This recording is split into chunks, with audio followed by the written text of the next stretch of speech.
Article 3, Section 4 in the 1987 Constitution provides, no law shall be passed abridging the freedom of speech, of expression, or of the press, or the right of the people peaceably to assemble and petition the government for redress of grievances. Mao kini ang haligi ug sukaranan nga gibasihan ni ining tulumanon. Straight to the point. Straight to the point.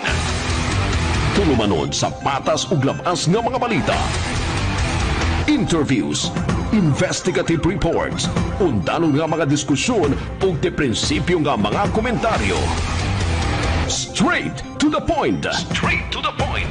Ug karon, aniya ang inyong anchorman. Kadto magong bataa inday ken misulti itong mga teachers at itong bataa bitaw balikan ako itong sa Bulacau kadto in taon si Jerome Istan, no? Jerome Istan, 16 years old. Ang iyang mga teachers ni testimonya nga kining bataa na kuan gyud ganabang tarong ba nga pagka-estudyante taon, no? O niya gikan ni sa pobre nga pamilya pero tarong nga estudyante ilaning scholar ug niya wa ni issue sa cutting classes, wa ni kuan. Wa ni basta maayo ning bataan na niya nagasto ang iyang kinabuhi mga kaygalaan gumikan ining hitabo na nang Bulacau mga sukin tigpaminaw. Kasubong pamalandungo no nga kadabang nagasulti pa na siyang ginikanan day. Ning kamot pa ni kanabitawng sa at least magod sa pamilya kung dunay makahuman usa, mauki naman ta. At least pero niyang damgo nga mahimong engineer na matay og apil. Niya nang Sabados gabi sa dihang na gidunggab patay kining maong bata mga sukid tigpaminaw kining maong minor de edad. Niya subong pamalandungon nga kanabitawng ang niuna siya dito kanabitawng birthday sa iyang papa. Kanang Sabados gabi birthday sa iyang papa. Unya didto nila kay taga Pahina Central man sila, didto nila gi-celebrate sa Minglanilla kay kining iyang papa dunay kaluha sa Minglanilla. Pagkasakit nga paminaon sa usa ka amahan nga nag-birthday ka, unya imong birthdayhan mga sukid di paminaw, imong anak mo gikuha. Straight to the point. Ang inahansad mga higala daw di masukod ang iyang kasakit. Nga niuna na lagi uli ni Jerome kay dunay kuhaon may higalang t-shirt sa iya pong classmate nga diha mga higalas Bulacau. Yan mo tanong gipungan day, ayaw na lang dong. Dungan na lang tag-uli dong. Namingo mo siya nga nasa activity day na ng pagka-Domingo, na ng pagka-ugma. Sumuunan lang kuma. Iyang gitugutan lekin porbida. Paglabay nila sa Bulacau, nalabyan pa nila nga doon na mga higalay mga tao nga nagtapok niya. Wala man day ko ng sinina day, murag iimbestigar na sa mga pulis, hubuan ng sinina ni. Ano man nga kwan? Yung buwag sinina, gitanaw siguro ang mga samad ba? Munang wasa kailangan mautos Jerome. Jerome Istan, nakapicture pa ko na magguwang ni Jerome. Nakapicture pa, kay ka na bitaw na mo labay, bitaw ka nga, namin nga dagang magtapok mga tao. Gipicturan to mga tao nga nagtapok, gipicturan to may higalang kuan kanang nakuha pa gyud gamay ba? Sa kamera mga higala tong iyang nagbuyod nga patay lawas. Ang inahanday lahi gyud og kanang kuano, kanang kutob sa andughan ba mo lain man iyang paminaw kuno. Labay lang sila sa kay jeep mga sugid dig paminaw pag abot sa Pahina Central or lahi ang paminaw sa inahan murag wa sa kakon ba nga nana. Sa dihang gi day nagtawag nila nga si Jerome gi Dunggab dito sa Bulacau sus. Balik sila oy. Manay kong gingon, doon na may proposed bill. Labot ini mga higalang curfew ordinance. National kini. But dili pa ta magpaabot ang national bill. Doon na may mga existing curfew ordinances na nato day. Di ba na mahimo nga atong i-implementar? Now, gawas ini mga higalang proposed bill. Nindot maguning national nga ordinansa kay kiningod basahay mga kaigsunan ba? Lain-lain maguning mga mayor utok day. Laiban, lain-lain priorities ba? Magpadalitan, mag-curfew ka Cebu City. O dili national inday ken curfew ka Cebu City mo na. Di kadto ni magtalisay og lahi pong mayor dito. Og bus follow sa nga sige, mo kuan sa ta. Alas 10 sa namang curfew. Di kadto ni Mandawi og dili, mingon Mandawi dili may mo curfew. So lahi ka og national law nga ma-implement ba sa tibuok nasod. Kay padlan mingon minor. Ilag susuri sa Cebu, ari lang tagamay na gamay nga kuan itikal na imong tiil gamay nga sa boundary sa Mandawi kay wala may curfew. Kini gud mahigalang mga maghimog mga krimen, kini mga kriminal og mga mines mga sugid dig paminaw, kasabot is balaod ay. Kasabot is balaod niya ilang i-circumvent ang balaod. Cebu City pa na nita nag-implement og curfew. Alas 10, amingon mga minors ay lang ta. Di lang ta din ha, ari lang ta sa Mandawi. Ay tikang na imong tiil gamay, Unya boundary na gani Mandawi na okay na kadi nam tadak po. Kana ato lang mga higalang kon ba part of kon ba. Now do naman mga higalay mo babag ining curfew ordinances implement. Ngano man na? Mukalit man nagka mura ko na aktivista paminaw ning uban nya dili kay ang katungod mo ni muna. With all due fairness ato mga aktivista hanga naminaw ron. O kita dili na to ilimit ang atong freedom. Uyon ko na mga kaigalan, dapig ko sa mga aktivista ng dapita. Ba't kini mga minor de edad, ato na silang limitahan? Balik ko na ko, tungod mga higala sa proteksyon nila o tarong na mga bataa, dili sa makagawas na ng alas 10 na ngadto sa alas 5, aron nga protected sila. O maldito na mga bataa, di sila kagawas, aron di sila kahimog krimen. Mapugnan mga higala. Muna itong katuyuan. So si Consel Regialon, murag naghimo to og kinini ang balaod nun sad sa pagkondem ni ining maong nahitabo ni Jerome Istan. Doon ay mga existing ordinances. Karon ang atong kapulisan, naghimo sila sa Uplan Bulabog. Pero kining ordinansa, sumpay pa man sa pandemic. Sumpay pa sa pandemic, alas 12 sa gabi ini. Kutob sa alas 4 sa kadlawon. Doon ay 34 na dakpan. Tanawa ha? 12 to 4 pa lang na. Ngano di man ma-implement may galad, doon na ba'y curfew ordinances na to nga prior to the pandemic, nga mas earlier, mga sukit di paminaw, alas 10 pananglitan.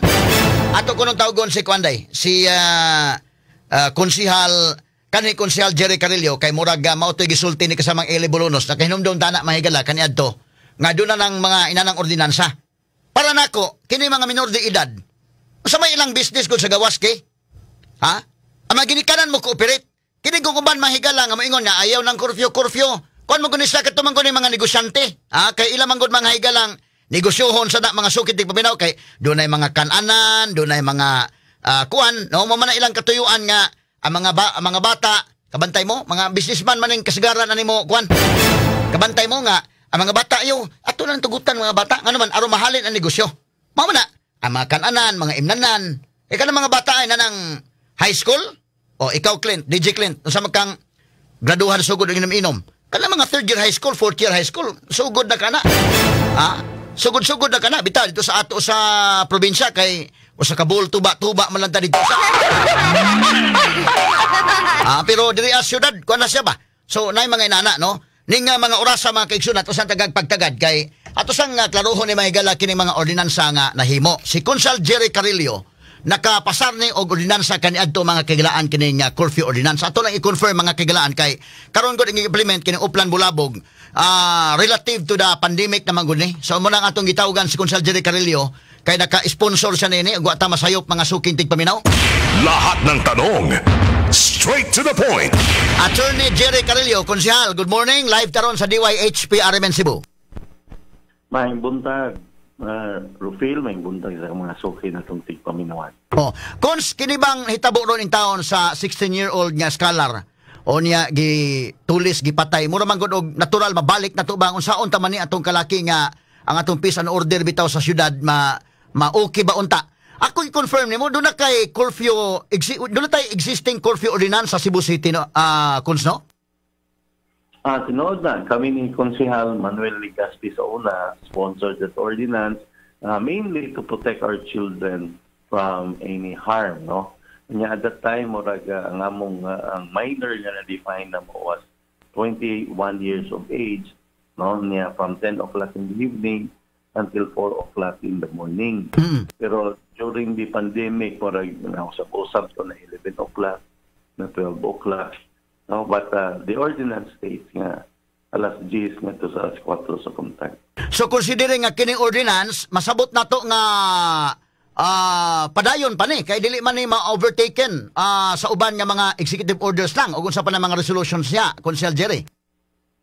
Tinuod na, no, it will continue, no, to be implemented, but it would largely depend sa mga ahensya sa kagamanan nga mo implementar niini. No?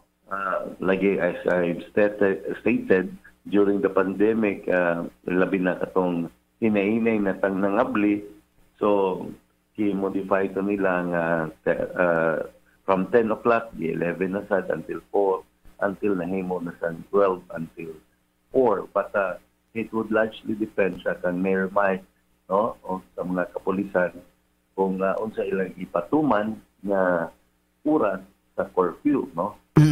But this is actually for the protection of our children. Oo. Kaya karon at naghimo tag implementing rules sa una nga wa na to gi-exam na to katong mga katong kay lagi up to 21 manamay uban na nagtrabaho man. Kung mantrabaho, they just present ka ng ilang valid ID. Kung nag-eskwela kay naman tayo mga night high school, again they will just present their ID. But katong tanan nga makuha, ma-rescue, no, rescue operation man it will be turned over to the barangay and there is a process na to be followed. Unsa may mga kinini ang doon na ba tayo mga provisions ni adto cons kay ang problema ang gurusahay god murag ang uban murag nigas kugon ba pag implement ana daghay madakpan unya ang uban god kuhaon sa ginikanan ang uban nga way ginikanan walay makuha unya murag bag sa unta man ni mga bata ana so minana bitaw nya murag maproblema sa siguro pagkaon ang atong mga pulis o ang barangay mo siguro nga wa na pud ganahin pag-implement. Doon na tayo budget no. Ang budget ato will be charged from karon ang ASAP, no. Nga diin pagpakaon nila. Unya once it turn over sa barangay, mo come in na ang DSWS nato so nga mo take care nga i-atimani unya i-turn over, paitaon na mo ang mga valid nga guardian nini, ibikanan, o niya, kung pananglitan repeated na, kanabang recidivist, no? Upo sa balaod, no? Republic Act 7610, they could be charged for neglect and abuse and abandonment, no? Which, accordingly, ma-charge sila sa balaod. So kining inyong ordinansa kanad tuon sa may naka-trigger nimo cons nga imo ning gipasar kani adto. Kani tungod maguni sa daghang nang hitabo pa sa mga kani bitong atong night high school ba. Usahay manguli dayon unya mabiktima katong uso mo sa una katong mga ganggang ba. Katong sana katong akro-akro katong sana bloods mga sa tong mga gang ato mga bloods man tingali to bloods o kining kwan Crips bloods o Crips bloods o Crips no uso kay to sa una unya daghan nga mga biktima nga mga batan-on niadto no unya mao nang atong gihipitan no ang seguridad no pag-rescue sa mga minoridad nagpatrol ta ato unya ikaduha daghan sa kayong mga batan-on yung masaag sa mga internet cafe na mapuntagan dito no sa mga internet cafe dili na eskwela dili na kuan no kay maglibot suroy na lang diha sa kuan so basically this is more of a rescue operation ngadto sa mga bata na makita sa kadalanan. Dili ba taas ra pod ang kanang 21 years old ganyong gi-define as kwan katong pitaran sa curfew? Pwede ba ning kwan tato kanang 18 years old lang, sige 18 years old pero ato gyung serious pag-implement? Pwede man actually no. Gani kato manggod kay naamagoy mga night high school nga 21 anyos. Motong 21 but later on among gi-implement lang 18 paubos. Nya doon na pamansagay mga 18 paubos nga naa pa sa night high school. Nya mo pauli, no? Unless there is a valid reason for them to be staying at night or accompanied by silang parents, then our police officer would allow, no? But kung wala gani, then hipuso na sila and it turns over sa kabarangayan. So atong iklaro kons nga kini ordinansa man it has not yet been superseded by any order no kay ordinansa man nara na siya diha mura ni sag armas nga naas armory apan wa lang gamita Konsehal Jerry. Tinuod no nara na it unless tingali amindar pa na sa atong konseho sa Dakbayan. Unsa may hinungdan nga na implement mo tanay niya nganong naundang man implement Konsehal Jerry?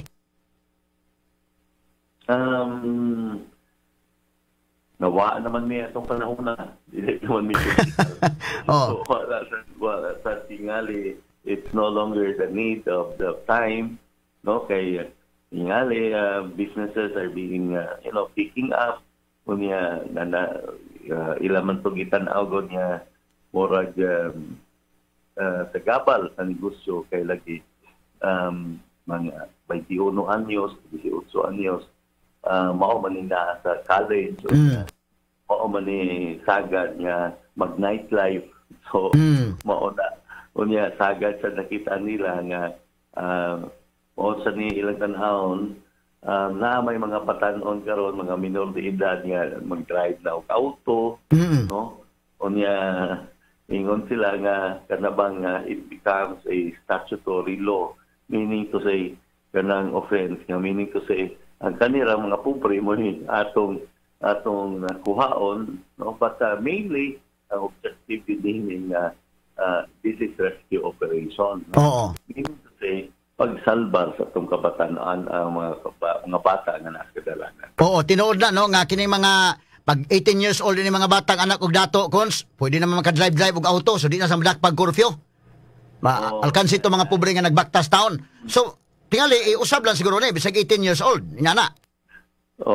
Inana ba na may mga 18, 17 nga mga anak kong dato nga nag-drive og sakyanan. So dili ito appeal and murag unfair sa mga batanon nga walay mga auto. Okay, mao tay sagad nga pakitaan sa itong mga kapulisan. Oo. Di ka manawagan considering there is an existing ordinance. Di ka manawagan nga sa city nga implement na seriously kanang mga ordinance sa tungod sa atong incident sa Bulacau. Unya karon daghan na pud ning mga minors nga magsuroy-suroy bisan lawom na ang gabi. Nag-istorya mi sa mga konsihal kagahapon, and I think they will again push for the implementation of our ordinance. Nga ilalang modify ngali as far as the age and as far as kaning unsaon pag-implementar, but in reality kung kinsa mga bata nga masaktan nila, they will turn it over to the barangay. Sa una magod, gani doon namin mga kanang mga badyaw nga mga bata sa una gipahilan na mo 7610, no? Okay, kadlaw alas 2 sa butang na sa kadalanan ilagya pong gigamit yung basically pag pakilimos, no? So nakuha to sa una gipahilan 7610 ibong sila ng mahal man kayo og piyansa kami. Ibang ang piyansa ko karon sa 7610 is akabaw magkapaniro nga dagko kay piyansa. So may buka nga ang imo ratang objective nga appeal sila pag kay wala man ning sindikatong pagpakalimos sa kadalanan. May buong sa dagko na man kay piyansa naundang to. Kunya na may mga bata sa diha sa mga may pahina sentral, no? Nagigamit para pag snatching, no? Namo tong na subay, no? Nga murag sindikato sa to nga sindikatong pagpakikilimos, no? Na murag na mga amo sila nas kadalanan pakilimos pero doon yung mga amo kadalanan, no? Kunya I think karon murag gigamit sa droga, no, kanang hatod-hatod sa droga kay mga bata di pabantayan sa pulis kung mag-checkpoint, no? So I think this would have a renewed call nga ibalik sa tunato. Kining gigamit los kapulisan kining Uplan Bulabog alas 12 man ni sa gabi kutob sa alas 4 buntag murag late naman tingali ni Cons maunhan tas mga kriminal kay mga krimen may tabo labi na kitos Bulacau alas 11 man. At least balik-balik ni, no, ang Uplan Bulabog, no? Sa una, ako na inumduman pag-implement ani, naghimo tag mga holding center nila, no? Unya i-process to, unya mga ginikanan to, ipamulta, panahon ba sa pandemic, no? Multa sa libo, no? I hope, this is exactly a rescue operation. Kaya lagi, sama sa nagtabo atong sa Bulacau, no? Di ta ganahan nga ma-expose itong kabataan sa mga mga peligro. Nanay nagasto nga kinabuhi sa usa ka bata, scholar unta og dunay bright future apan nagasto niya kinabuhi ani. Di ta makatugot nga dunay pa laing mga bata taon nga mabiktima Cons.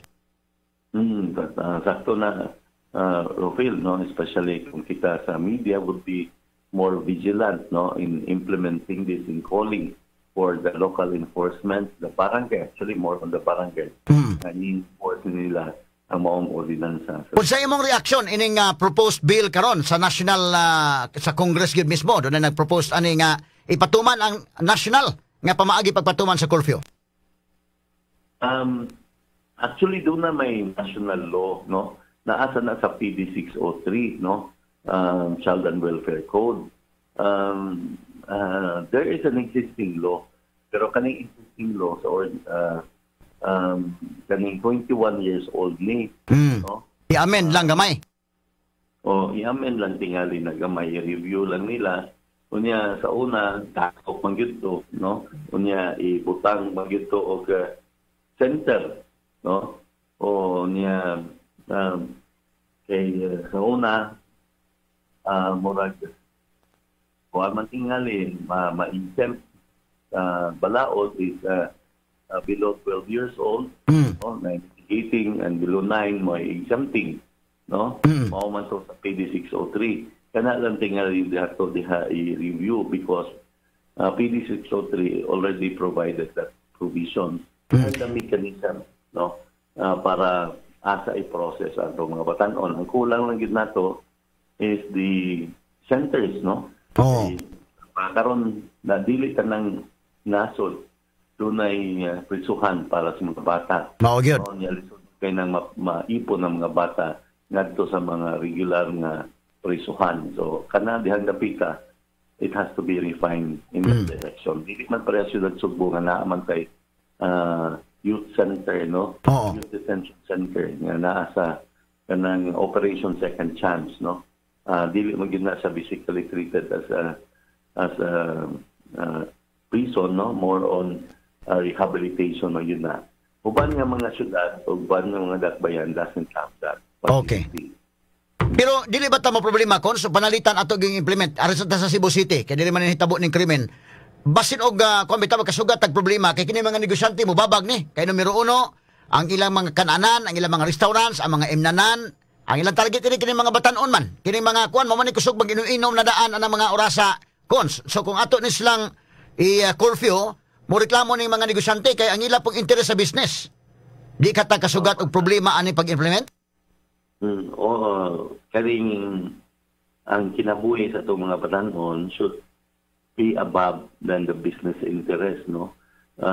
Tinuod, no? Mao man ni primerong plaintill nila kaning mga bata, no? But primordial is the protection of our children. So mao sa niya kaibutan sa itong una-una. Consul Jerry Calillo, salamat kay sir sa paghatag panahon nato diri sa DYHP. Thank you, Sir Phil. Yan, may buntag sa itong mga kaigsunan niya namin. May buntag. RMN Exclusive. Doon nag-existing ordinance. Katulang ila mga higala, 21 years old na gina today. Munang naka kuan. Murag mo'y naka taas-taas ba o kuan. No? So ato nung tagad-pagtagad kay i-implement og balik ning Uplan Bulabog pero 12 o'clock to 4 o'clock lagi. Pero nakadakop gyapon sa kuan. 24 kabuk ni nadakpan.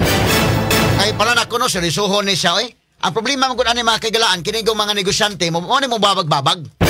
Kaya naman sa interest, kung nakabantay mo, pag pandemic day, dili ibalik ang face-to-face kay kuno delikado sa COVID. Ayaw sa na face-to-face sa klase, kaya ang COVID, delikado, mo ni mauna. Huwag din mabalik. Pero ang mga bata, pwede mo nga mall.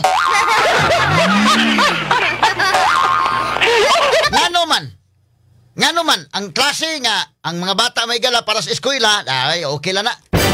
Pero, okay, mga tugmol mga bata, okay. At yan mo na, klase, mas importante pagkita pag-antog suri-suri mall, day. Ay, kining mga negosyante, mga influential man sad mo, hunghong man sad nga tos mga Kadagkuan nga ina lang ka mga bata kay kini mga ginikanan kini mga bata kusog nimo gasto kasamang kay. Ang mga ginikanan kini mga bata labi na wa pa man ni mga kita ni mga bata labi na wa pa kasabot usa pa pangitang kwarta mo na ganahan kay mo gasto. Ang mga ginikanan sa mga kagalaan kung unsay pangayoon sa mga bata mapugos man nagkuan hatag masusurog mall inig susurog mall makakitag duaan makakitag mga ice cream ug uban pa ang bata may gala magpapalit ang ginikanan mopalit na day kay mo na day ken og ikaw mosuroy kag mall kining babae kining lalaki mosuroy mall gamay-gamay ra gasto kay kining babae inday ken og mosuroy mall mas dako-dako ang gasto kay matud bas kong amigo bisan og naa na sa lista daan mo ipamaliton pero ang iyang asawa mo kuyo gani kuno niya daghan pay mapalit nga wa sa lista.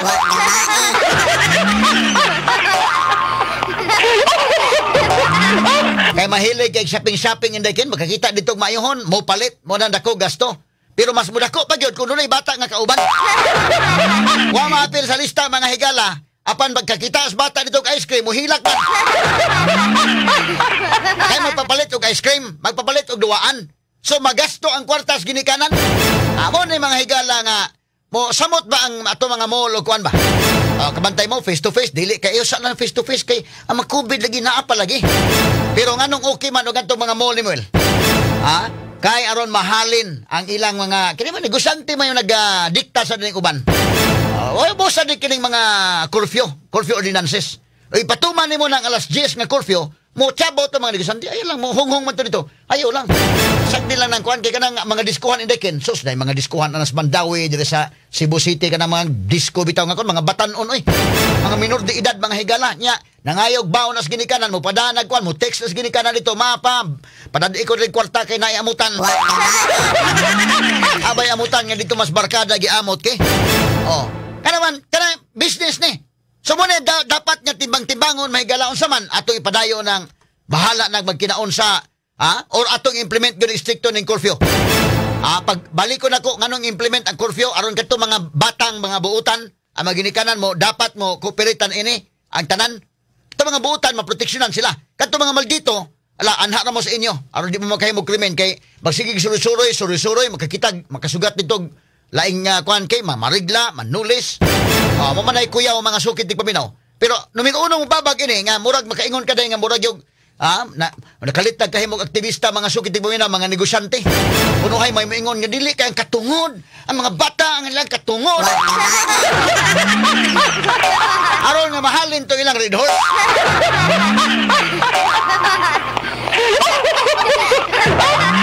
Kung nagabantay ka mahigala, mo na tingala bitaw ka ng mga mall, ngano nga, mga mall okay, mga bata la okay nga sa mall. Unya dili pa tugutan mga kaigalaan og face to face ka klase, ayaw sa ng face to face klase kay kuyaw ang COVID. Nganong kuyaw ang COVID sa face to face? Pagabot sa mall may kuyaw lagi ni mall. Nagkusahay makitag doon na may. Di pa lang lagi undiir ka mayong. Hay.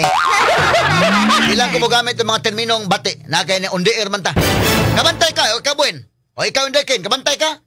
Kay kanang bata, mo lagi na, o ang lalaki mo nga tog mall, mo'y mangumpra, naayad doon, gamay ra na gasto. Muuban ka ng babae, o babae na gani mag-shopping, mas muda kong gasto kay. Ako amigo lagi na sa ako, insik man tong akong amigo. Sa ako asawa, din ako pagkuyugon o mangumpra kay dako gasto.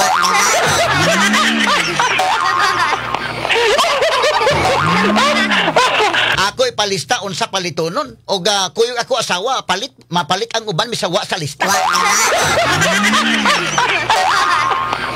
Musamot kadako gasto na mga bata kay ginikanan day digabot dito kakitag duaan o kitag sapatos o palit na palit pa na nya mo gawas man kwartas ginikanan ko bata na mga yo. Nya karon mag-ubos sa nahan ay duaan mo tudlo ang bata palit. Abot sa unahan kay tudlog ice cream. Kuantay bita ka ng mga bata ni kuanes dapling ganin na ice cream mahigala mo samot pag yung sungog na tiling.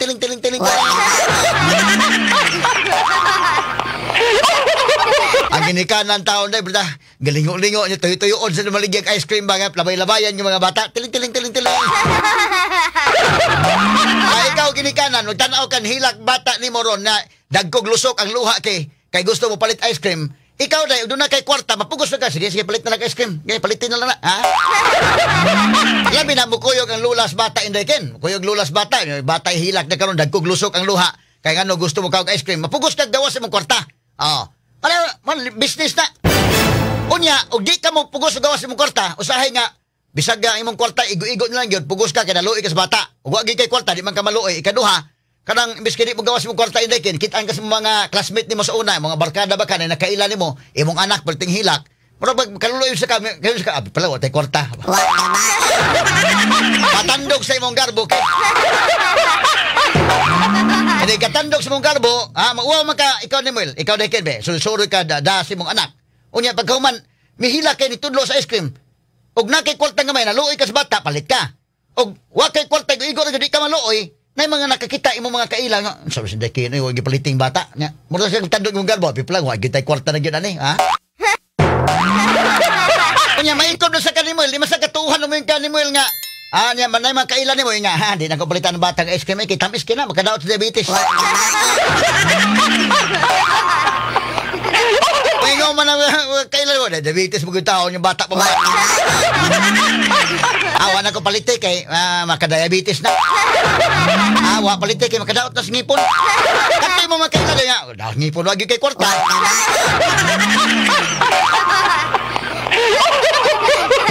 Matandog mong garbo, wala sa laktod yung pagka-istorya, kini mga bata, mga kaigsunan, ipadaas mall, ipadaas kuan, business na, business interest. Mausad na kini pagpatuman Scorpio, ang imong sa gubangon na prangka lang pagka-istorya, kada tungkol sa mga negosyo ng mga kuan, mga kananan, mga imnanan, kay kini mga bata, high school, third year high school, fourth year high school, kana, first year college, mo na, kanang grade 11, grade 12, first year, second year college sa mana daikin, Mao naman ay kusog manginom na karon na kasamangki.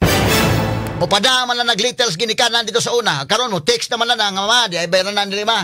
Di amutan niya kuan sa mong Filipino subject, mahal kay ning paggining pang-abay, panghalip, mahal. Unsa pa nang uban day pang-abay, panghalip, pandamay.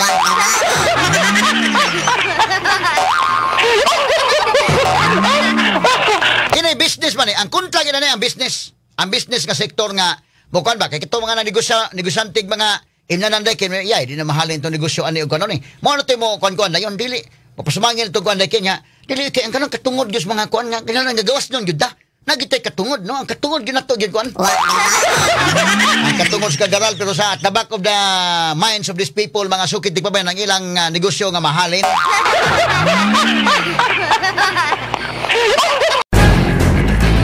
Matalinong talakayan, napapanahon at pinag-uusapan. Dito diretsahan, walang paligoy-ligoy, walang bulahan. Straight to the point. Mas malamang usapan, mas mabusising talakayan, komentaryong mas mauunawaan. Straight to the point.